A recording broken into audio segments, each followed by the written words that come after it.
Magandang araw po sa inyong lahat mga kababayan at welcome back dito po sa PNR at eto nga mga karibin natin na paalam na, palasyo at kongreso na shock. Yan mga kababayan, patungkol po riyan ang ating alamin at bibigyan ng komento ngayong araw na ito. Pero bago pong lahat, kung bago ka pa lang at di pa po nakapag-subscribe sa ating munting channel, please don't forget to subscribe at palike na rin po ng video ito. Maraming salamat po at eto na nga, simulan na po natin to. Sawa na ang bayan ko sa magnanakaw na tao.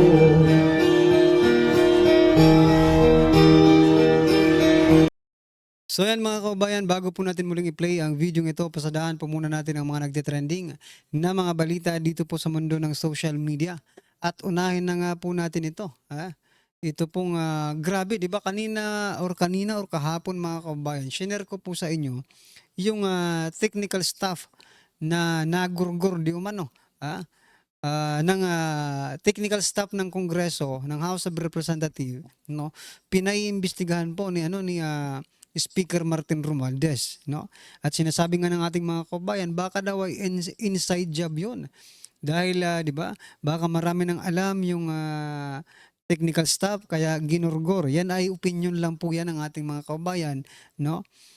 Base po sa mga nangyayari sa ating bansa. Kasi yung technical staff po mga kabayan, sila po, no, yung nag-fill in the blanks doon po sa GAA 2025. Ito naman ngayon mga karibin natin. Ito naman, i-share din po natin itong balitang ito mula po sa Abante News.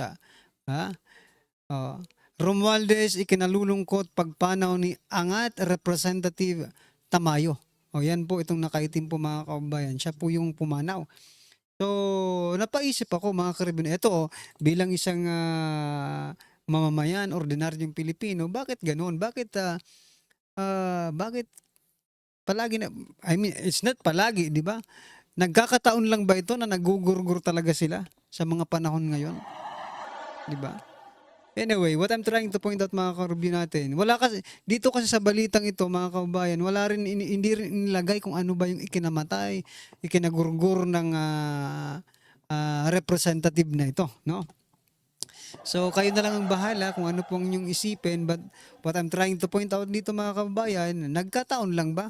Una yung technical staff, ngayon naman yung Angat Representative Tamayo. Ang tanong dito mga kababayan, may susunod pa ba? No?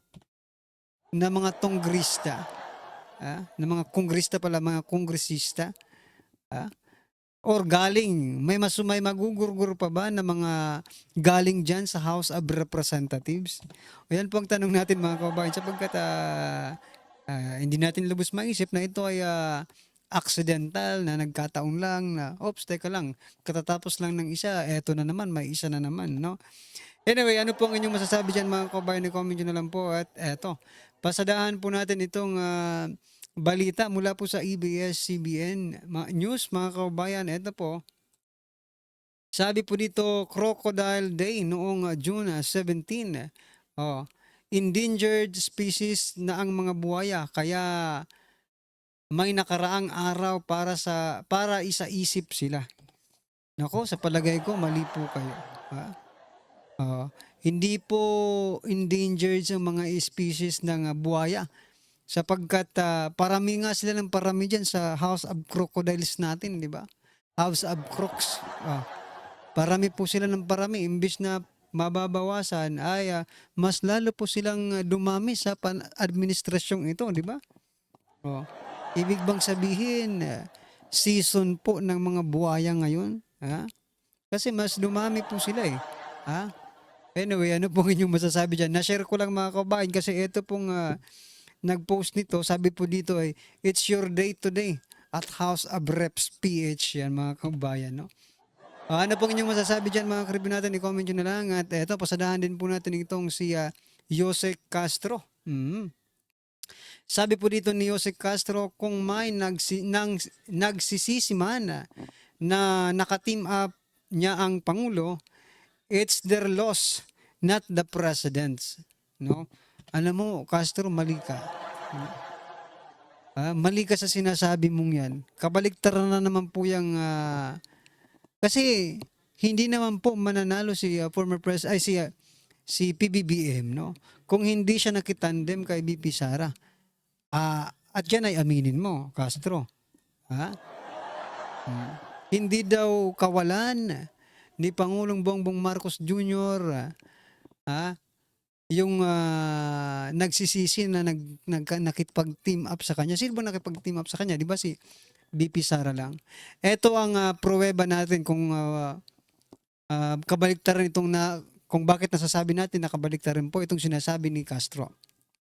Ito nung arangkada po, nung unang arangkada ng kanilang administrasyon, mataas po ang ratings, no? Dahil hindi pa po, no, naghihiwalay ang unity, mga kababayan, no? Pero nung nakipaghiwalay na si BP Sara diyan sa administrasyon, wala nang unity, pababa po ng pababa, mga kababayan, ang ratings ng Pangulo. Yan po ang basihan, no? Na talagang kawalan ni PBBM ang makipagtandem kay BP Sara. Diba? Yan po ang ating pagbasihan. Ikaw, Castro, sige nga. Ano ang iyong basihan? Kung bakit kawalan ni BP Sara si PBBM? Sige nga. Parang wala naman. Diba? Parang hindi naman totoo yung sinasabi dito ni Castro. Mukhang gusto lang mambudol na naman ni Castro. Anyway, ano po ang inyong masasabi dyan, mga kababayan? I-comment nyo na lang po. At eto, pasadahan pa natin ito. Si Castro pa rin, sabi niya po dito, may kasabihan nga po tayo. Ang hindi marunong tumingin sa pinanggalingan, hindi talaga malalaman ang katotohanan. Ha? Kaninong kasabihan to? No? Parang iba yata yung kasabihan na ang hindi marunong tumingin sa pinanggalingan, hindi makakapunta sa paruroonan, di ba? Eto, hindi malalaman ang katotohanan. Talagang, saan kaya kumuha ng ano na ito? Saan ka kumuha ng kasabihan na ito? Sabi niya po dito, ang solong utang ni dating Pangulong Duterte ay umabot ng 6.84 trillion. Solo linagyan niya po ng solo. To make sure na ma-emphasize po yung pangalan na Duterte. Ito ang sagot ng PCO Castro kay Vice President Sara Duterte kaugnay sa utang ng bansa. Anya ang tatay, wala na naman sa hulog to no? Anya ang tatay umano ni na si former PRRD ang may pinakamalaking utang na umaabot sa 6.84 trillion pesos. Ninanais umano ng Administrasyong Marcos na iwasan ang pag-utang at palakasin ng ekonomiya. Nanggigigil ako dito. Napakasinungaling naman ito, mga kabayan. Anong iwasan ang pangutang? Kaliwat kanan nga ang pangutang ng administrasyong ito. Palakasin ng ekonomiya, pamahal ang mga presyo ng bilihin. Diba? Ay nako, Castro. Nasa Pilipinas ka pa ba? Or nasa ibang planeta ka na? Diba? Heto ini-emphasize niya dito, solong utang ni dating Pangulong Duterte ay umaabot ng 6.84 trillion. Samantala yung ngayon, mga kabayan, umaabot ng magkano yon? 16 something trillion. Diba? O dyan pa lang, nasaan ang malaki? 6.84 trillion may resibo. May nakikitang proyekto. Malalaki pang proyekto. May pandemic pa yan, partida. Eto ngayon, 16 trillion ba? Correct me if I'm wrong, mga kababayan. I stand to be corrected. 16 trillion ba? Nasaan ang resibo? Nasaan ang mga project? Walang pandemic. Pero may ayuda. Yun lang ang pagkakaiba. Diba? Sana patuloy po nating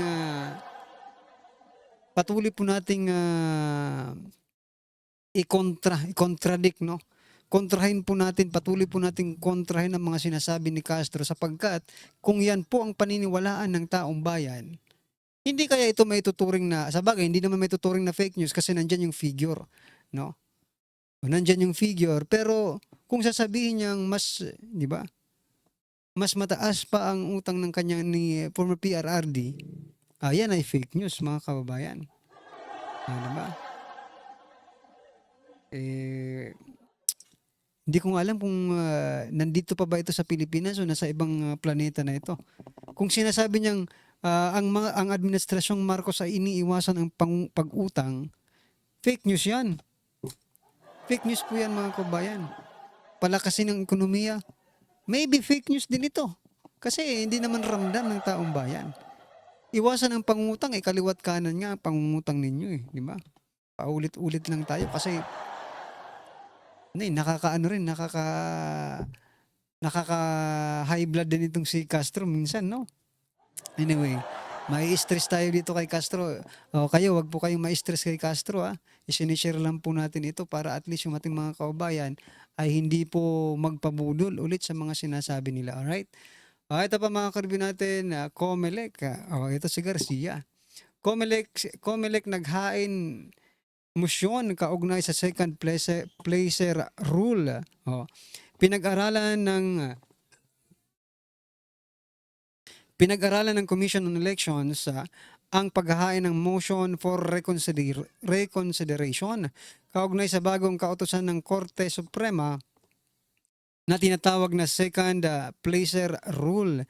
Ito po mga kabayan yung mga na-disqualify na mga kandidato, no? Na-disqualify na pero nanalong kandidato, no? Yung mga nanalong kandidato tapos na-disqualify po sila, hindi po pwedeng pumalit, no? Yung pumapangalawa sa kanila. Di ba? Pero bakit dinidepensahan po ng Comelec? Hindi kaya kailangan na nilang dumepensa talaga? Dahil sayang din naman yung 300 million. Di ba? Ngayon, kinakasuhan pala si Garcia about niya sa 300 million. No? Sayang din naman, kaya kailangan pagbigyan, no? Yan ay opinion lang natin mga kabayan based sa mga nakakalap nating balita, no? Kaya kailangan dumepensa po ng Comelec dahil po diyan sa inaakasuhan sila nga 300 million. Ano po ang inyong masasabi diyan mga kabayan? Sayang naman, di ba? Kung hindi mananalo yung mga talo, at hindi madi-disqualify yung mga nanalo na. Ay nako, Comelec, umayos ka. Ito pa mga kabayan, last po natin pag-uusapan si Torre. Sabi po ni Torre, ito po ay hinggil sa mga utos ni Pangulong Ferdinand Bongbong Marcos Jr. Sabi po dito ni Torre, I'm very sure everything that the President has ordered me, all the orders that I received from the President and all his mga katuwang sa pagsiservisyo sa gobyernong ito, all those orders are legal. All those orders are moral. Ayan kabayan. Kayo na lang pong bahala. Kayo ba ay naniniwala dito sa sinasabi ni PNP Chief Torre na lahat po ng inuutos sa kanya ni President Bongbong Marcos Jr. ay legal at lahat po ng ginagawa nila ay moral or makatao, di ba? Yung paglusob ba nila sa KOJC compound, makatao ba 'yon? Legal ba 'yon? Yung pag-aresto po ba nila kay former President Duterte at pagdadala sa The Hague, Netherlands, sa ICC ay legal po ba 'yon at makatao po ba 'yon? Ano po ang inyong masasabi diyan mga kabayan? I-comment nyo na lang po at eto na. Pasadahan po natin ang video ito at bigyan po natin ng reaksyon. Eto na po. Bigyan natin ng opinion, reaction itong post ng GMA News tungkol sa investigation ng ombudsman sa alleged misuse ni BP Sara sa kanyang confidential funds. Dahil ang Committee on Good Government ni Congressman Joel Chua furnish copy ng committee report sa ombudsman at yun, inimbestigahan kagad. May twist of events, may mga kinakabahan na. Okay. Ito, nagpapadala sa akin ng mga articles o post. Okay, sabi ni Chris Torres, General, nababahala na ang House of Representatives, lalo si Joel Chua, dahil sa madali ang aksyon ginawa ng ombudsman sa kaso ni BP Sara na pinapasagot sa confidential banser. Gusto nila mag-investigate ang ombudsman after impeachment trial. Ang gulo. Di ba matatandaan na natin, dahil sa mabilis na aksyon ng ombudsman, nagsabi ang House spoke, si Attorney Abante, hindi naman kami nag-file. Wala, hindi kami nag-file. Sabi naman ng Ombudsman Martires, bakit nyo kami pinadalan ng kopya kung hindi kayo nag-file? Ano yun, pang-trust can? O yun, pinapasagot. At sabi ni BP Sara, sasagutin nila yung akusasyon, aligasyon, in 10 days. After that, ang House of Representatives dapat sasagot din. Tapos nag-issue ang ombudsman ng warning. I-cite namin kayo in contempt, House of Representatives, pag hindi kayo sasagot. Mag-file kayo, tapos hindi kayo magre-respond. So yan mga kabayan, mukhang nabaliktad po yata ang sitwasyon, ha. Akala po nila makakaisa po sila dito sa ombudsman, or makakaisa po sila kay Vice President Sara Duterte, pero parang sila rin po ang naisahan, di ba? Kasi itong si Dilima, mga kabayan, nataranta na at nabulabog dahil po dito sa ipinasang kopya ng House of Representatives, no, yung committee ng good governance. Ipinasa po yung ano nila, investigasyon sa ombudsman. Ngayon itong si Dilima po, mga kababayan, ay natataranta na sapagkat baka daw i-dismiss agad-agad ni Ombudsman Martires itong kaso, no, or itong kanilang pinaiimbestigahan. Ito namang si Chua ay very confident, mga kababayan, na yung pag-aksyon agad ni Ombudsman Martires ay nagpapakita daw ng prima facie evidence. Kaya umaksyon agad itong si Ombudsman Martires. So ano po ang inyong masasabi dyan, mga kababayan? I-comment nyo na lang po sa baba para at least alam po natin, mga kababayan, ang inyong opinion. Maraming salamat po. Please don't forget to like the video. Maraming salamat po. Sawa na ang bayan ko sa magnanakaw ng tao.